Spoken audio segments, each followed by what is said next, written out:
Hi, Macomb County Executive Mark Hackle, General Mammon, the commander at the base here at Selfridge. Boy, I tell you, a lot going on with the Guard right now that I don't think people really realize. And you know, this is a guy that really understands what's happening with the Guardsmen.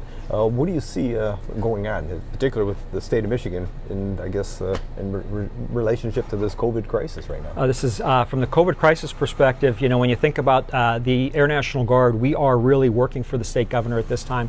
And we actually, across the Army and the Air, have about 700 members out in the communities working on either relief efforts or you name it. We've had Guardsmen down at, for example, at TCF, the TCF facility downtown, helping build beds for the overflow hospital down there. We also have Guardsmen working in food banks, helping prepare meals for people that require them at this time.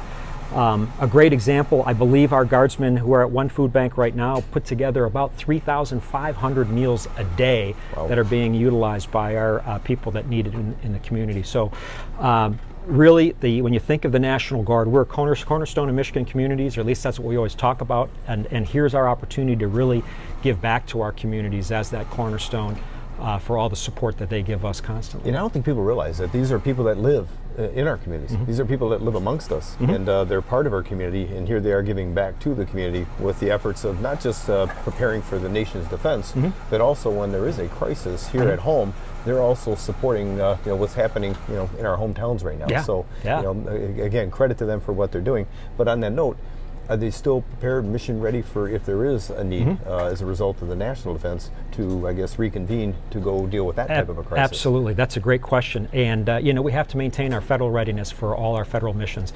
And if you're close to the base, you'll know that we're flying every day. We are continuing flying. Now, we have scaled back a little bit so we can work with our social distancing and so forth, but essentially we're maintaining our readiness in case we get called up to do our federal mission and go downrange. Yeah. It's interesting, as a side, we do have people right now engaged in Southwest Asia as doing our federal missions. We have about 100 folks downrange as we speak. About 80 of them left about in the last 2 weeks, and they'll be coming back slowly over the next 3 to 4 months. And how do they deal with that? Coming back is well, in light of everything going on. It's going to be interesting because think about it. They're leaving their families with everybody being locked down, and so now their families have to support themselves without them being here. And some of them have been gone for how long? We've had about 20 that have been gone for 6 months. They were supposed to come back this month, and they're getting delayed now because the worldwide stop movement. So they're not allowed to come back. Wow, that's got to be challenging. It has got to be a challenge for the families. But I got to tell you, you know, the communities that we live in, you know, Macomb County is just such a wonderful community that I know those members whose families are alone at home are being taken care of by their neighbors around. So yeah. I mean, it's family taking care of family being that cornerstone of Michigan communities. That's why I say, you know, Selfridge is our hometown air base mm-hmm. here. We know it's, you know, here located in the state of Michigan, but we're very much more parochial than that. We believe yeah. it's a Macomb County thing, and so yeah. obviously we can't thank the folks here enough for what they do. But on that note, you know, mm-hmm. these are people from within our communities. There's always an open enrollment for people to apply to be yes. part of the Guard. Yes. How does that work? Well, you know what? You'd get in contact with our recruiting. We're going to put the recruiting number at the bottom of this video, but it can also be found. Number? It's a 1-800 number. 1-800 number in the bottom. And you can also find it on our website and on our Facebook page. It's you can find the links to our recruiting. But currently, right now, we have about 100 openings for Guardsmen in our organization, and we are always looking. It's almost like an open enrollment. Where, you know, as some people retire, we're always trying to bring people in. So we have opportunities here in the Guard right now to serve your nation and community. And that's a good note. I mean, especially right now with jobs and, you know, the issues with unemployment, people are concerned. I mean, there's still opportunities to apply, as well as some of these kids that are just mm-hmm. getting out of high school. So, I mean, yeah. you'll look at some of these, I guess, potential candidates and yes. kind of go through and make a determination whether they're fit for you as well. You don't just arbitrarily take anybody who wants to apply. That is true. They come in, they have to go through a screening process to make sure that they can serve, that they're able to serve, and then we bring them on, we send them off to training, and we get them trained up and bring them back here, and they do a myriad of different jobs across the base. So yeah. Interesting. You hear all this noise in the background, these sewing machines, and you wouldn't think that, you know, at mm-hmm. our air base, you know, what's going on behind the scenes. But normally this operation is for what? We'll kind of talk about what they're doing now. The people working behind here are all part of aircrew flight equipment. What they do is everything that that pilot needs to fly his or her airplane is supported by these folks. So all their oxygen masks, their helmets, their suits that they wear, all has to be maintained by these folks behind us. Now, what they're doing, we have the requirement, if we can't social distance, to start wearing some sort of face mask. So they reversed engineered face masks, and they pivoted to what they're doing to build masks for all the members of this organization.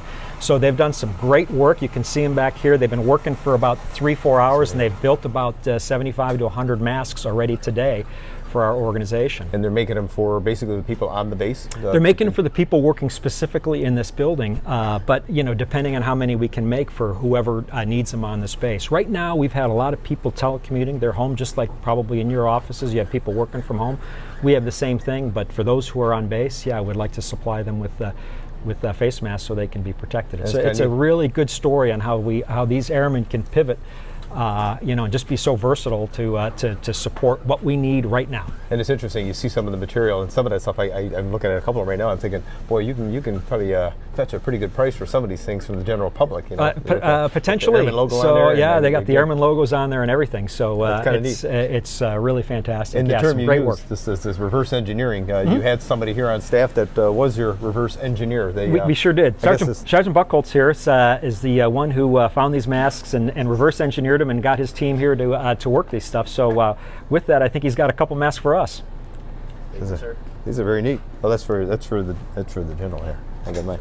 Oh, that's very neat. Thank you very much. So each look at that, they even got our names on them. We each have two masks. One just subdued without anything but with our names on it, and the second with the patch of the 107th Fighter Squadron, which is the Red Devils.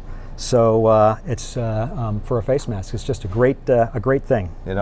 I'm not going to be shy about wearing these things. I'll be honest with you. I'm excited. I was a little bit nervous about wearing, the typical surgical mask type of thing or whatever. But I think I'm going to proudly wear this. In fact, I'm probably going to wear it everywhere I go now. I appreciate it. Are you kidding me? This would definitely fetch a pretty good price on the open market right now. Yep. Well, it's got your name on it. I ain't selling mine. It's got my name on it. So yeah. I appreciate the efforts. I not only what you're doing here with the Guard, but the folks that are working with you and for you.